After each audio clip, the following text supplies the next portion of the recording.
E aí, segundo ano, beleza? Eu não podia deixar vocês terminarem o ensino médio sem entenderem esse meme, porque quem não desenhou ainda essa imagem no ensino fundamental precisava desenhá-la no médio, e eu vou colaborar com vocês para isso, certo?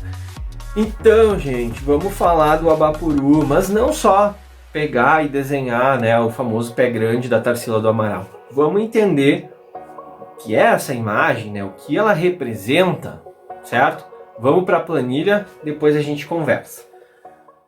Pessoal, então, essa obra Abapuru, ela está ligada ao movimento antropofágico. Então vamos entender o que é, tá? O movimento antropofágico foi um manifesto literário escrito por Oswald de Andrade, publicado em maio de 1928, que tinha por objetivo repensar a dependência cultural brasileira.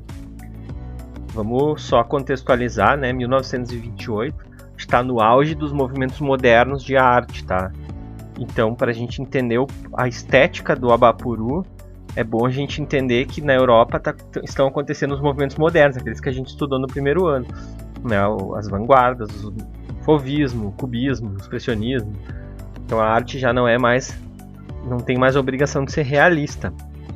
Então o manifesto, gente, para quem não sabe, o Oswald de Andrade então era marido da Tarsila do Amaral, e o termo, né, o que é antropofagia? Esse aqui é o Oswald de Andrade, ó. O que é antropofagia?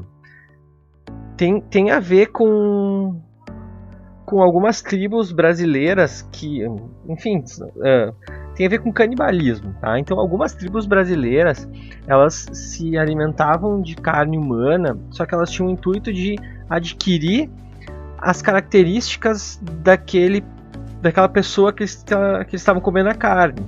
Então, por exemplo, se o cara era um bom arqueiro, ao comer a carne dele, ele estava incorporando essas habilidades com arco e flecha para si.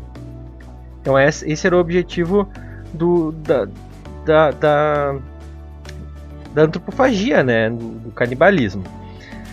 E a Tarsila, ela viaja para a Europa para conhecer esses novos movimentos, tá? E as características, então, surrealismo também. Então, percebam aqui algumas pinturas que já tem essas... Então, vamos retornar, né? A gente vai um pouco rápido demais. Quando a Tarsila volta e ela percebe essas mudanças, é claro que ela está copiando o que está acontecendo, tá incorporando essas características novas da arte, porque, gente, isso é uma novidade muito grande e isso é empolgante para eles, para o artista, né, que está, vamos se colocar na época. E o que a gente pode perceber nessas obras são que elas têm cores e temas muito brasileiros. Então, corroborando essa ideia, né, do Oswald de Andrade em repensar essa dependência cultural de fora do país que o brasileiro tem, eles tentam então criar uma arte que é puramente brasileira. Por isso a gente vai ter então pessoas com tons de pele negra ou, né, o que lembra o índio, que a gente sabe que o Brasil, a maioria da população é negra. Então eles fazem esse resgate da cultura brasileira, tá?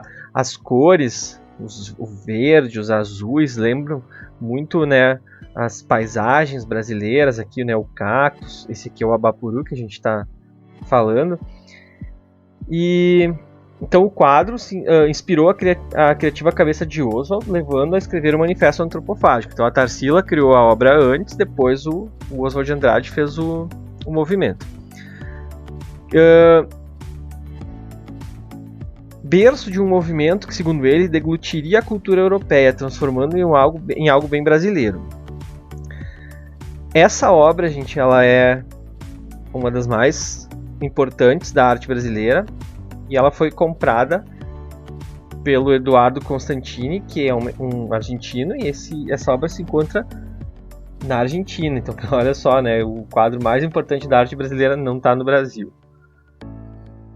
E tem uma série de discussões sobre essa obra, né? Por exemplo, o porquê que ele fez a cabeça é tão pequena e os pés e mãos tão grandes, né? Tem essa coisa de questionar a força do trabalho, que a força de trabalho do brasileiro está muito mais no físico do que no intelectual. Hoje nós podemos fazer esse questionamento, né? O que tem mais importância? Não o que tem mais importância, porque o trabalho manual e braçal e pesado tem tanto valor e importância quanto o intelectual. Mas às vezes o intelectual até ele é deixado de lado, né? A gente sabe disso e a gente vê na valorização que a educação tem hoje em dia. Então, Abaporu, né, o homem que come, no sentido do canibalismo. A gente vai fazer... Normalmente eu faria um trabalho, gente, né, todos os anos a gente faz esse trabalho, dando força ao meme, mas o que eu peço sempre para os alunos? Para que eles façam a reprodução da obra e... Gente, assim, ó, ali em cima tem o nariz dele, tá? Eu vou ampliar a imagem. Então, essa parte, o nariz dele é pequenininho. Isso aqui que tá aqui é o braço dele. É como se ele tivesse com o cotovelo no joelho e a mão escorando, né, o braço escorando a cabeça. E eu pedia sempre que eles abrissem a mão do Abaporu e fizessem a boca dele aberta, como se ele estivesse comendo alguma coisa que o aluno gostaria de incorporar, né, dando a ideia do canibalismo, do comer algo para adquirir essas características. Mas a gente vai repensar isso e fazer um trabalho sobre a pandemia, tá? Então a gente vai pegar e vai transformar o Abaporu para os tempos contemporâneos em tempos de pandemia. Gente, eu não quero só uma máscara ali na cara dele, eu quero outras coisas. Vocês podem fazer outras relações com o Covid, né? Não vou dar as ideias, senão vai ficar manjado.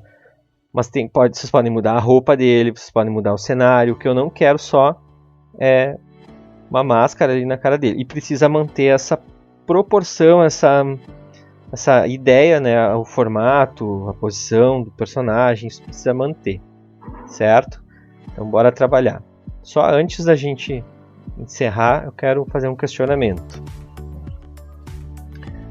Enquanto eu procurava o memezinho ali do Abaporu da escola, eu achei essa imagem aqui, que diz assim: a beleza importa. Corradini não esculpiu uma mulher sob o véu para você chamar o Abaporu de arte. Ou seja, o que o cara que criou essa imagem e falou isso aqui, o que ele quer dizer? Que o artista que fez essa obra aqui, ele tem uma habilidade gigante, imensa. Ele teve um trabalho gigantesco, ficou perfeito. Ele fez... Isso é pedra, gente. É como se tivesse um pano por cima da pedra, mas é tudo pedra. E ele quer dizer que o trabalho empregado aqui valoriza muito mais a obra do que o Abaporu. Tá? E em partes isso parece ter sentido. Porque, realmente, né, a escultura aqui, se a gente for valorizar, não, se a gente for pôr um valor nessas obras, é claro que essa aqui parece ter um valor maior do que essa, pela habilidade, exigiu mais habilidades manuais. Só que a arte, sim, a beleza importa, mas não é só o que importa. Tá? Pensem nisso. Porque o contexto em que essa obra foi criada e o objetivo que ela tinha, às vezes é muito mais... Claro, nem sempre a gente entende isso, né? Às vezes precisa um pouco de discussão, de argumentos, mas às vezes o impacto que essa obra causa e o pensamento, o impacto no sentido de fazer pensar é muito maior que uma simples reprodução de uma obra bem feita. Tá?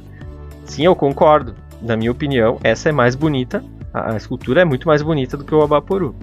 Mas a gente não está só levando em consideração a beleza estética, mas também a parte do conteúdo. Eu recentemente li um texto, um artigo que botava isso em xeque, né? Era um questionamento sobre a diferença entre artista e ilustrador. Que o ilustrador ele sempre é desvalorizado em relação ao artista. Mas quem diz qual é a diferença, né? O conceito da obra, tem vários fatores que fazem um ilustrador ser artista ou não. E lá, um fato importante que diz assim, em qualquer outra arte, a gente sabe a diferença do bom e do ruim. Por exemplo, o que faz na dança, se o cara dança mal, a pessoa lá que usa a dança artística, não a dança de salão, a dança artística, se o cara dança mal, ele não é um artista, um dançarino. Se o cara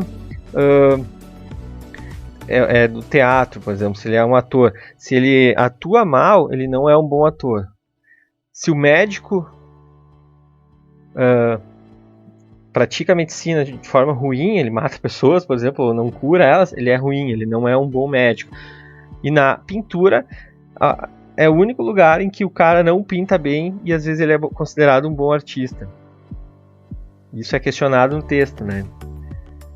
Ele dá até... tem a mesma opinião que esse cara que criou isso aqui. Só que isso é relativo, tá? E a gente pode discutir, eu quero que vocês pensem nisso e a gente pode em outro momento discutir. Se vocês querem, a gente pode trazer essa discussão para a sala de aula, certo, gente? Bora fazer o Abapuru na quarentena.